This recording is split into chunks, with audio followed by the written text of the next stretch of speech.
5 anos, e durante 5 anos então viveu nas mesmas condições que todos estes seus compatriotas viviam.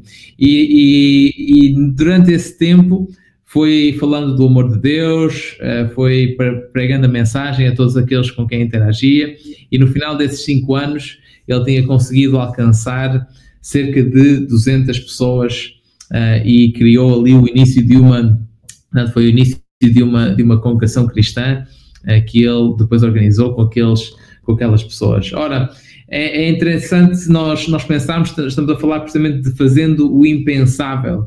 E o impensável é precisamente esta abnegação, este sofrimento em favor dos outros. E esta semana, na lição da Escola Sabatina, nós falamos precisamente sobre todos estes textos que começam ali no capítulo 50 de Isaías, vão até o capítulo 53, que nos falam acerca do servo sofredor, não é? E depois nós temos falado já do nascimento, da identidade e da carreira deste libertador vindo de Deus até agora, em diferentes pontos do livro de Isaías. Agora nós focamos-nos precisamente na parte final da sua carreira, digamos assim, no sacrifício final que ele acaba por fazer em serviço dos outros. E esta noite o nosso interlocutor aqui é o pastor Dário Santos, e eu ia convidá-lo a que ele começasse, a que abrisse precisamente o nosso estudo, focando-se na lição de domingo e no texto de Isaías 50, que é o primeiro texto que a lição desta semana acaba por focar, não é, pastor Dário?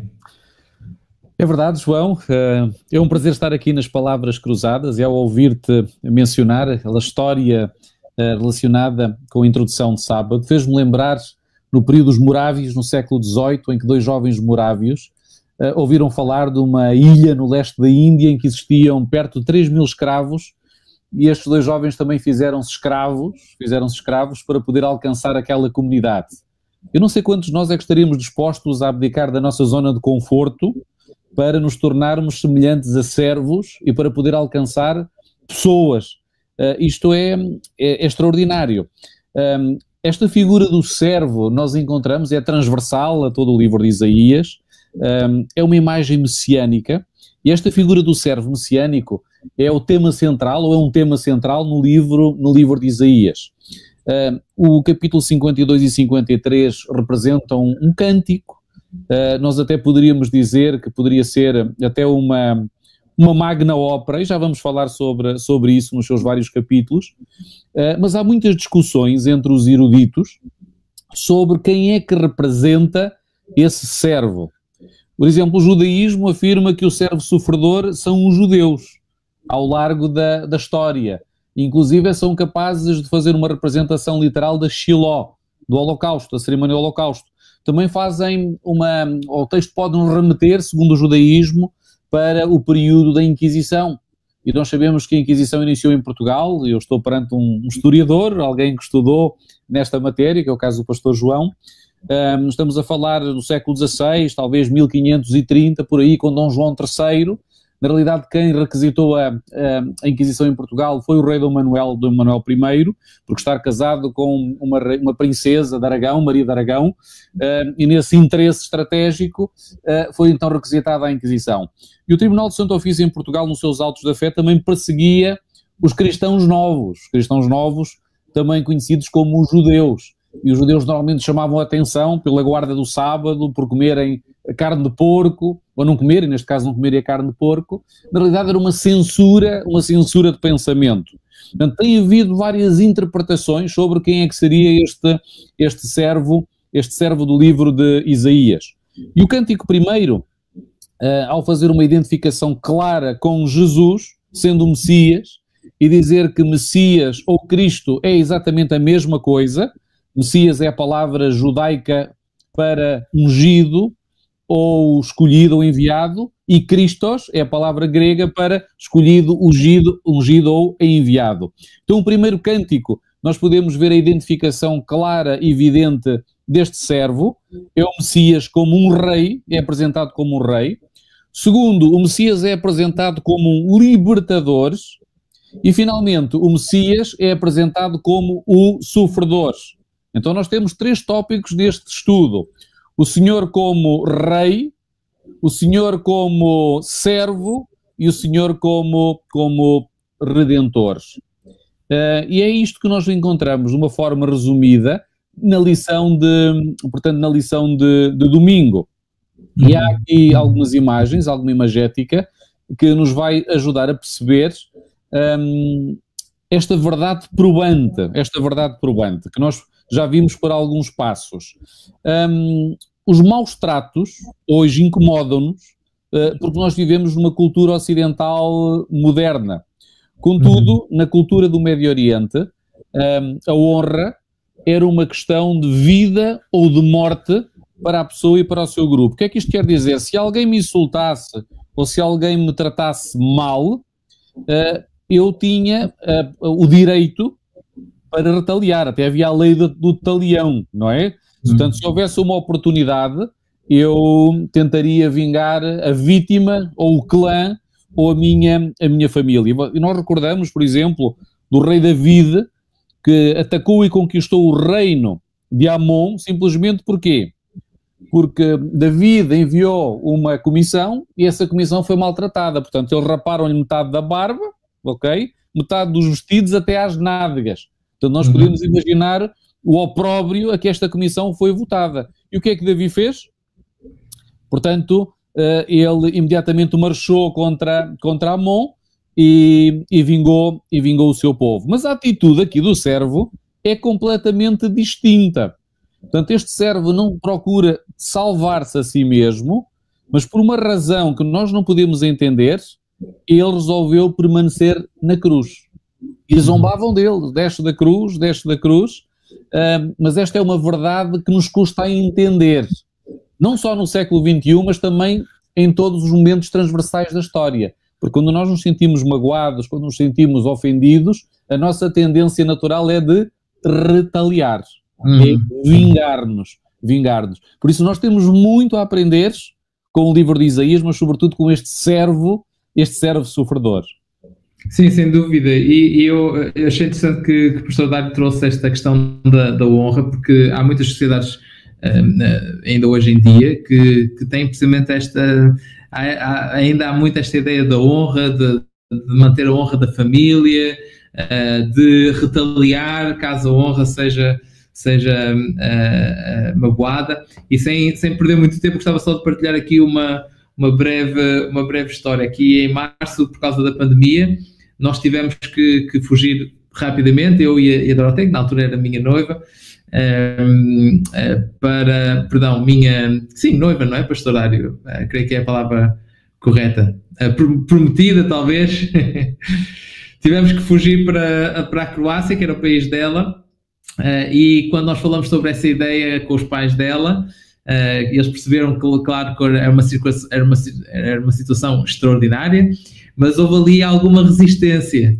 A minha agora sogra dizia-me: então, mas se calhar é melhor tu ficares por aí, se calhar também é bom ter assim um tempo separado, que é para vocês poderem testar o vosso relacionamento.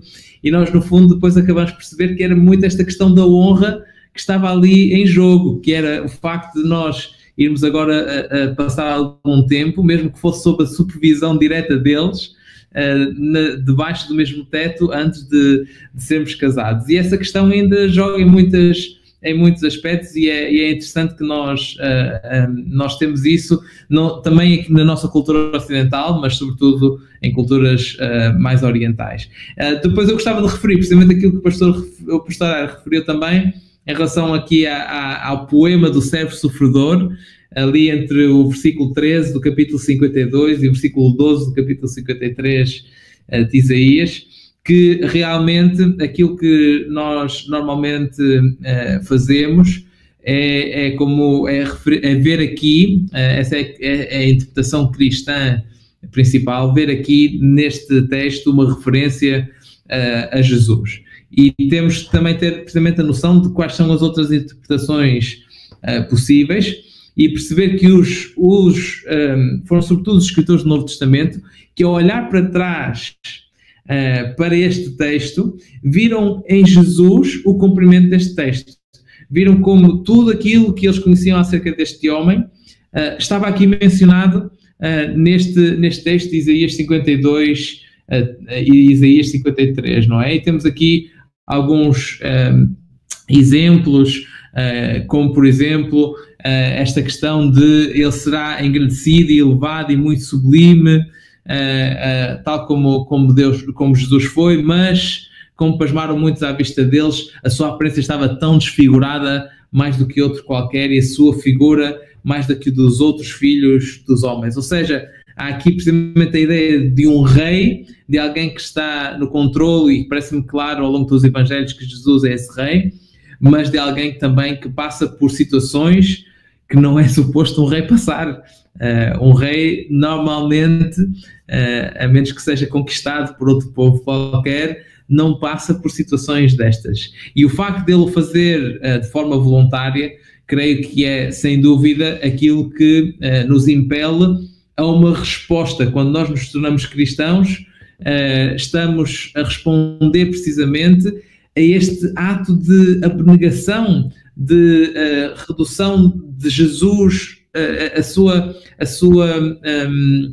redução própria, digamos assim, a negação do seu próprio eu em favor de todos nós que precisávamos precisamente de ser salvos por ele. E a lição de segunda-feira precisamente toca então nesses temas relacionados com o poema do servo sofredor, e aliás todo o resto da lição vai andar à volta, fazendo aqui também referências a Filipenses, fazendo referências a alguns outros textos do Novo Testamento, e aconselhava que os irmãos pudessem estudar a lição nas vossas casas para perceber o que é que a lição diz acerca de todo este tema. Portanto, eu creio que é chegado aqui o momento, nós temos o nosso momento especial, que esta noite, ou tarde, ou manhã, dependendo da hora que estiverem a assistir, é-nos trazido pelo Glauber Aniel. O título deste momento é Presente. Vamos então ouvir o Glauber cantar esta bela música.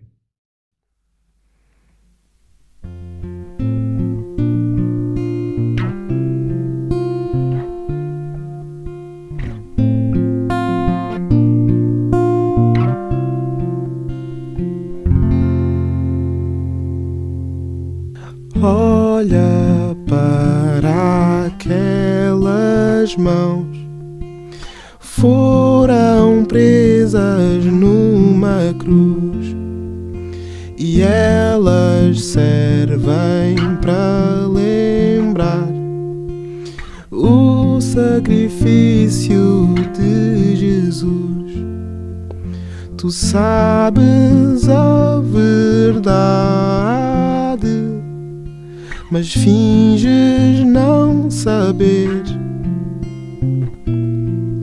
Não negues o presente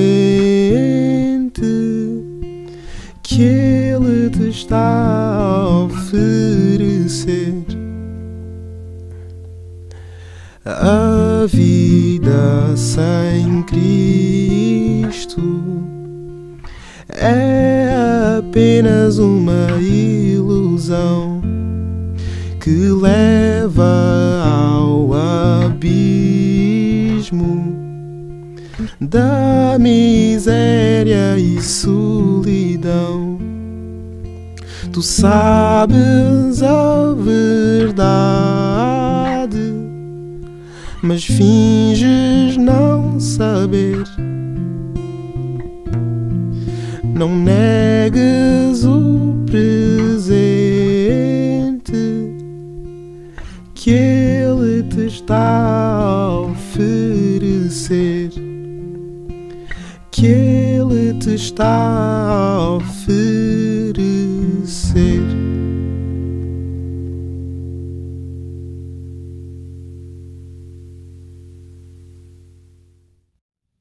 Ora, aqui uma excelente música cantada pelo Glauber, que nos fala precisamente sobre este sacrifício de Jesus, que é um presente para nós. E Pastor Dário, eu creio que não há talvez melhor forma de introduzir esta lição de terça-feira, que nos fala precisamente sobre quem é que puder acreditar que de repente o rei fosse assim tão atacado, não é? Sim, João, é um manancial a nossa reflexão quando pensamos neste servo sofredor, sobretudo em oposição ao que são os marcos e os valores da nossa cultura contemporânea hedonista. Nós sabemos que o hedonismo vem do grego Edoné, que era o nome de um daimonon ou de uma guia, uma deusa, está lá na mitologia grega, que representava o prazer, era filha do Eros e de Psique.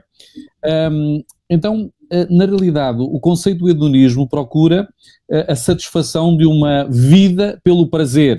E nós hoje temos alguns filósofos contemporâneos, eu estou-me a lembrar rapidamente Michel Onfray, que nos fala sobre o manifesto do hedonismo. Ele diz que tem que haver uma reabilitação do que é material, reabilitação do que é sensual, reabilitação do que é quase o querer e o poder. E isto são valores completamente contrários àquilo que nós encontramos na vivência do servo sofredor. Quer isto dizer que a humildade não é um valor que é intrínseco à nossa existência. Portanto, tem a ver com um cultivo do que é o nosso relacionamento com Deus.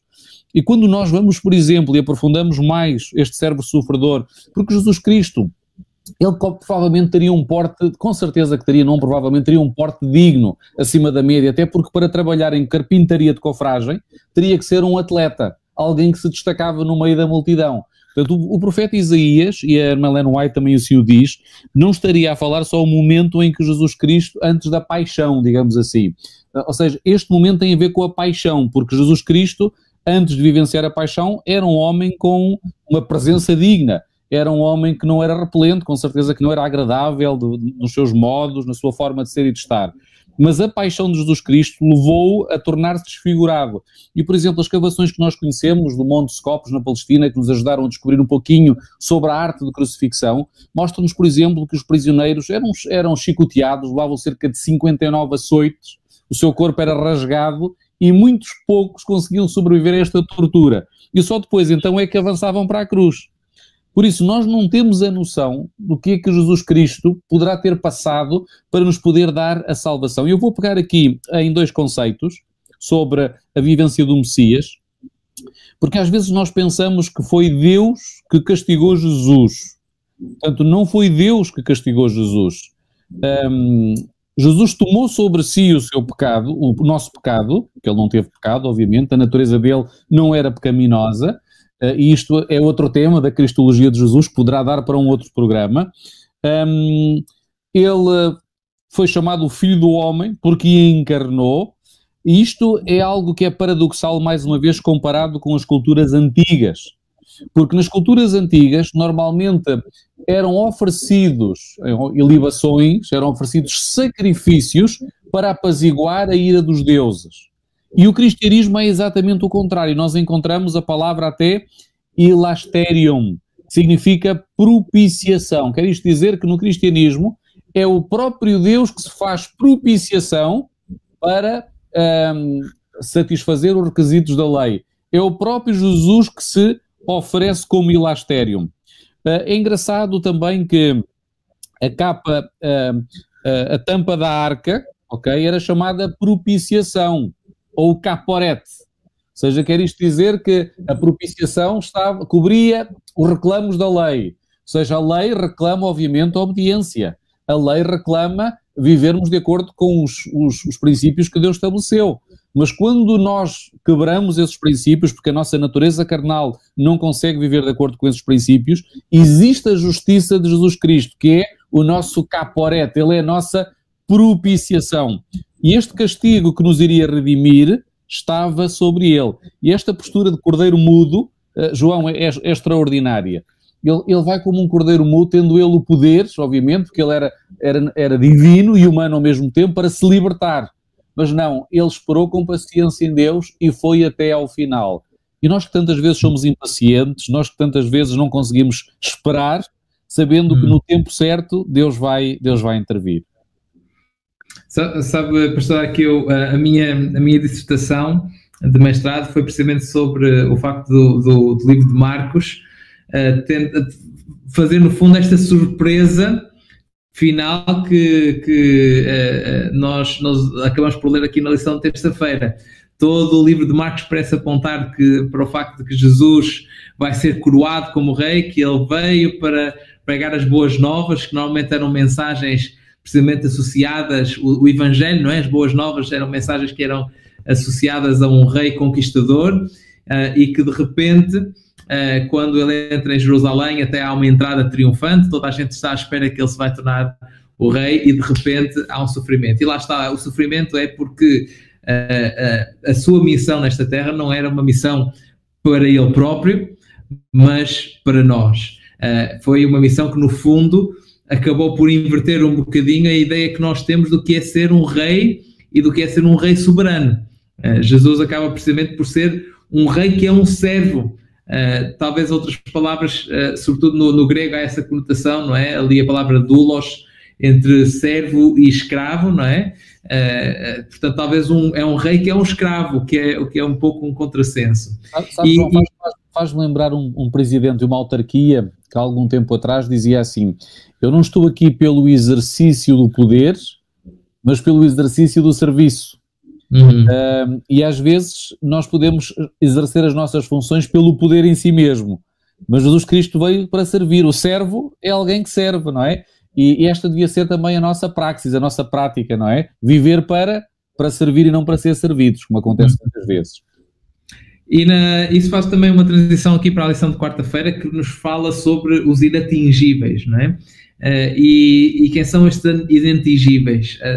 A lição acaba por definir que os inatingíveis são aqueles que acabam por beneficiar deste sacrifício supremo feito por este homem, que não era só homem, mas era Deus, era o Deus feito carne, e que veio fazer um sacrifício para que nós possamos ter acesso a algo que de outra forma não teríamos, não é? Portanto, a tal propiciação que o pastor Dário estava a falar aqui há momentos. E eu creio que a lição acaba por mostrar-nos toda, no fundo, o quão necessário é para cada um de nós este sacrifício de Jesus. E eu creio que a única coisa que eu não concordei com a lição, talvez, foi o facto de que quase que parece que normalmente quando nós falamos deste tema, há toda uma série de culpa e de peso que é colocado sobre nós, não é? Como Jesus fez um sacrifício tão grande, nós devíamos aceitar o sacrifício dele. É um peso que acaba por ser colocado nas nossas costas. E eu creio que a nossa perspectiva talvez devesse ser um bocadinho diferente, mais se calhar de agradecimento pelo sacrifício que foi feito, do que necessariamente de culpa por causa das nossas falhas e do facto de nós estarmos aqui a beneficiar de algo que não devíamos ter beneficiado, não é? E sabem que eu vivi em Inglaterra durante muitos anos, como muitos de vocês sabem, e uma das definições que os ingleses falam acerca do que é ser um inglês, portanto eles próprios é que contam, ou melhor, foi um inglês que me contou esta história, é esbarrar num móvel e pedir desculpa. E às vezes eu sinto que nós, muitas vezes no cristianismo, quase que acabamos por estar a esbarrar em móveis e a pedir desculpa aos móveis por isso. No fundo, Cristo fez este sacrifício porque os inatingíveis, que a lição nos fala, que somos todos nós, tinham um valor para ele que valia a pena esse sacrifício, por muito difícil que tenha sido, e por isso talvez a nossa resposta seja precisamente uma resposta de celebração em vez de uma resposta de sentimento de culpa. Mas eu não sei o que o pastor Dário acha acerca disso. Sim, vivemos numa cultura, e agora eu remeto à cultura portuguesa, que é a cultura do fado, e nós por natureza somos saudosistas, mas também afligimos muita alma, até sentimos muita a culpabilidade. Mas o sacrifício de Jesus traz restauração, o sacrifício de Jesus traz salvação, e por essa razão nós devíamos viver em celebração. Na realidade estamos a falar em justiça também, e há um termo que nós utilizamos na cultura portuguesa que é teodiceia, que é a justiça de Deus. Porquê? Porque estava em causa também tudo isto a vindicação do caráter de Deus. Porque o caráter de Deus foi acusado de forma injusta na Guerra das Estrelas. A verdadeira Guerra das Estrelas que todos nós conhecemos, esta realização cineasta, aconteceu um dia no céu, com certeza que sim. E o caráter de Deus foi posto em causa. Por isso, a vinda de Jesus Cristo a esta terra, oferecendo-se como nossa propiciação, vem também vindicar ou estabelecer a justiça do seu caráter. E é isso que nós encontramos o autor da lição falando também nesta perspectiva não só vertical, mas também horizontal. Se a Bíblia diz que o salário do pecado é a morte, também nos diz que o dom gratuito de Deus é a vida eterna. Isto está em Romanos 6,23, como nós sabemos. O sacrifício de Jesus foi perfeito, e isto também nos leva ao conceito de que o pecador deve devolver, ok, à pessoa prejudicada, estamos aqui na parte horizontal, aquilo que tomou da outra pessoa. E quantas vezes, João, nos custa pedir perdão, ou mencionar especificamente? Porque às vezes nós dizemos assim, Senhor, perdoa os meus pecados, mas isto é uma abordagem muito generalista, porque de uma forma terapêutica Deus até quer que eu mencione especificamente quais são os meus pecados, para que desta forma o Espírito Santo possa trabalhar em cada um deles. Dá-me essa consciência. Eu permito fazer um plano para trabalhar cada um deles. Ou quando eu magoo alguém, às vezes eu também vou, olha, desculpa qualquer coisa, mas se eu não menciono exatamente aquilo que foi o pretexto ou o motivo da agressão, verdadeiramente não existe aqui arrependimento. E a palavra arrependimento significa mudança de direção. Por isso, este servo sofredor está-nos a mostrar como é que nós podemos mudar a direção, como é que nos podemos relacionar horizontalmente e de uma forma vertical. E se nós aceitarmos esta proposta que ele nos está a fazer, que não é teologia da prosperidade, ok? Não é teologia da prosperidade, não é também outro tipo de ideologias que nós encontramos por aí. A proposta que ele nos está a fazer é uma proposta de libertação, é uma proposta de celebração, é uma proposta de alegria e é uma proposta de reconhecer os nossos pecados. E se assim o fizermos, eu acredito que a nossa vida irá ser transformada assim de uma forma muito simples. Claro que este tema dava para esmiuçar e continuarmos aqui, mas é muito bom estar ao lado deste servo sofredor que também é o nosso rei, também é o nosso Messias. E aquilo que o pastor Dário acabou de dizer faz-me lembrar de um texto de Ellen White que aparece na lição de sexta-feira, e aqui para encerrarmos também a nossa conversa, que nos diz o seguinte: Cristo arcou com a culpa dos pecados do mundo. A nossa suficiência encontra-se na encarnação e na morte do Filho de Deus. Ele pôde sofrer porque foi sustido pela divindade. Ele pôde suportar porque não tinha qualquer mancha de deslealdade ou de pecado. Cristo triunfou em favor do homem ao assim suportar a justiça, aquilo que o pastor Dário estava a falar, da punição, e assegurou aos homens a vida eterna, exaltando a lei, fazendo gloriosa, portanto rebatendo a tal acusação que nesta Guerra das Estrelas, a original Guerra das Estrelas, tinha sido feita. E utilizando uma frase também conhecida da Guerra das Estrelas, nós concluímos esta nossa conversa, esperando que a força de Deus esteja convosco, tal como esteve com Jesus durante o seu sacrifício, como nós lemos agora aqui neste texto da irmã White. Desejamos a todos uma boa semana e gostávamos de convidar-vos não só a estudarem a lição desta semana, mas também continuarem a assistir aqui os nossos programas de Palavras Cruzadas. Uma boa noite, bom dia ou boa tarde a todos. Então, adeus. Uma boa noite, um bom dia.